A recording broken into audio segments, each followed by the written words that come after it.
사랑하는 성도 여러분, 안녕하세요. 오늘 아침에도 주님의 은혜 가운데서 평안한 하루 되시기를 축복합니다.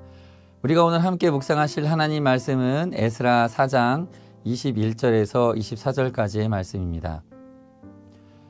이제 너희는 명령을 전하여 그 사람들에게 공사를 그치게 하여 그 성을 건축하지 못하게 하고 내가 다시 조서 내리기를 기다리라.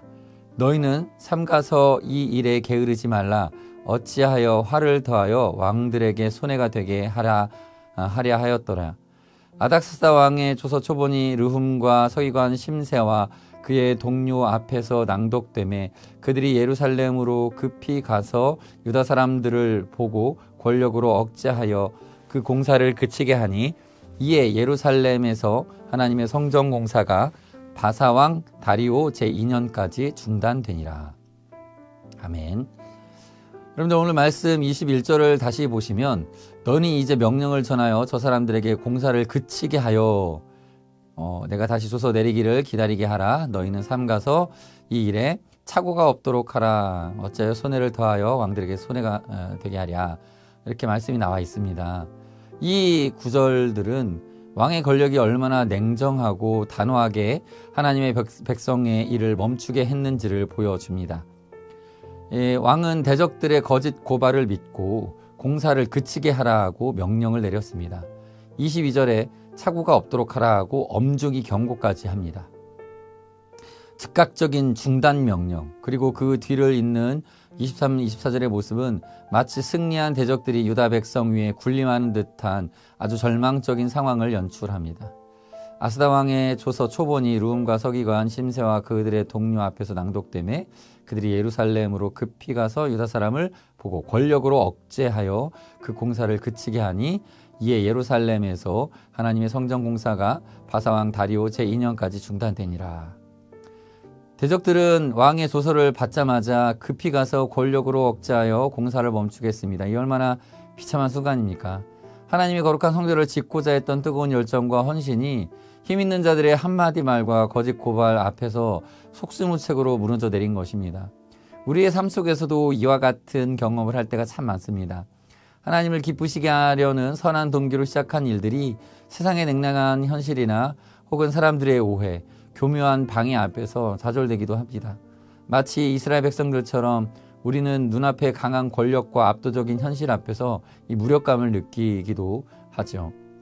그러나 성도님, 우리는 이 중단된 공사의 이야기가 끝이 아니라는 것을 기억해야 합니다. 이 공사는 약 15년간 중단되었지만 결국 학개와 스가랴 선지자를 통해 다시 시작되었고 결국 완성되어집니다. 세상의 권력이 일시적으로 하나님의 일을 멈추게 할 수는 있을지 모르지만 하나님의 뜻 자체를 무너뜨릴 수는 없는 것입니다. 우리가 이 아침에 이 붙잡아야 할 교훈은 바로 여기에 있습니다. 눈앞에 막힌 담과 일시적인 좌절 속에서도 그 모든 것을 주관하시는 하나님의 주권을 신뢰해야 한다는 것입니다. 공사가 중단된 상황은 세상의 힘이 이긴 것처럼 보여지겠지요. 하지만 사실 하나님께서는 더 큰 계획을 가지고 계시다는 것을 보여줍니다. 신약 성경에도 사도 바울이 복음을 전할 때 겪었던 어려움들을 우리가 떠올려 볼 수 있죠. 이 바울은 복음을 전하러 가는 곳마다 유대인들의 시기와 거짓 고발, 또 로마 당국의 핍박이 직면해 있었습니다. 그가 예루살렘에서 체포되어 가이사랴에 갇히게 되었을 때 그는 비록 쇠사슬에 묶인 몸이었지만 로마의 감옥에서도 아그리파 왕 앞에서도 담대하게 복음을 증언했었습니다. 그의 마지막 옥중 서신인 디모데후서에서 바울은 하나님의 말씀은 매이지 아니하니라 라고 고백하고 있는 것처럼 바울의 육신은 갇혔으나 복음의 능력은 갇히지 않았습니다. 세상의 권력은 하나님의 일꾼을 가둘 수는 있지만 하나님의 일 자체는 멈출 수 없습니다. 오히려 그 갇힘이 복음이 로마 제국 전역으로 퍼져나가는 통로가 되었습니다. 우리의 일상 속에서도 때로는 일이 막히고 뜻대로 되지 않아서 답답할 때가 있습니다. 그때 우리는 이스라엘 백성이 좌절했던 것처럼 보이는 현실에 시선을 빼앗기기가 쉽습니다. 하지만 그럴 때 우리가 처한 어려움 속에서도 여전히 주님의 크신 뜻이 이루어지고 있음을 믿고 우리는 나아가야 합니다. 축구선수 이영표 님이 꿈꾸는 대로라는 책에 나오는 이야기가 생각이 납니다. 그는 자신의 선수 생활 동안 겪었던 수많은 좌절과 어려움 속에서도 가장 힘든 순간이 가장 크게 성장하는 기회였다라는 고백을 합니다. 특히 유럽 축구팀으로 이적하는 과정에서 복잡한 이해관계와 또 거짓된 소문, 그리고 예상치 못한 계약 파기 등으로 인해 큰 어려움을 겪었는데요. 이영표 선수는 당시 이 상황이 마치 자신이 원하지 않는 방향으로만 강하게 떠밀려가는 것 같았다고 고백합니다. 하지만 결국 그 과정을 통해 더욱 단단해지고 자신이 예상치 못한 더 좋은 팀에서 활약할 수 있게 되었습니다. 겉으로 보기에는 일이 꼬이는 것처럼 보였지만 그는 포기하지 않고 묵묵히 자신의 길을 걸었고 결국 그 막힘의 시간이 더 큰 도약의 발판이 되었다고 말합니다.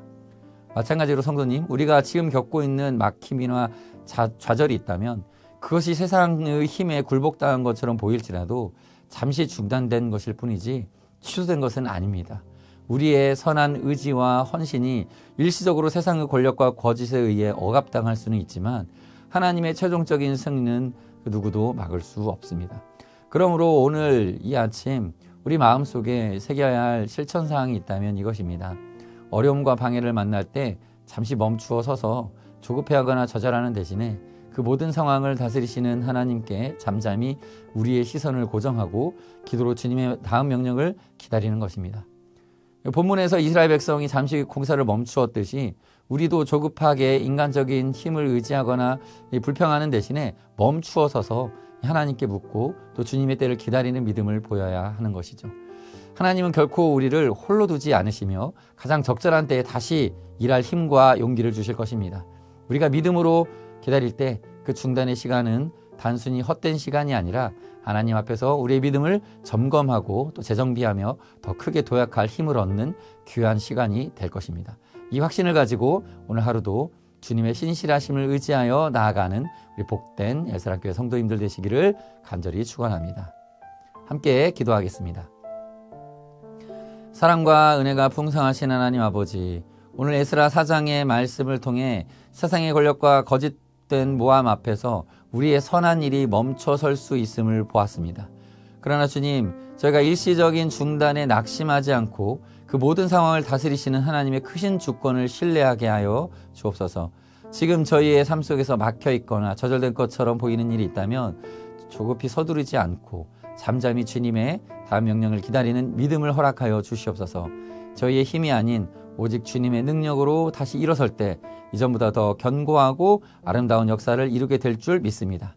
저에게 용기와 인내를 주시고 또 결국 승리하게 하실 줄 주님을 믿고 바라볼 수 있게 하여 주시옵소서. 예수 그리스도의 이름으로 기도드립니다. 아멘. 시간 우리가 함께 합심해서 기도하며 하루를 시작하겠습니다. 이 세상의 방해와 거짓 앞에 흔들리지 않고 하나님의 뜻과 때를 분별하며 인내로 기다릴 수 있는 믿음을 달라고 기도하시고요.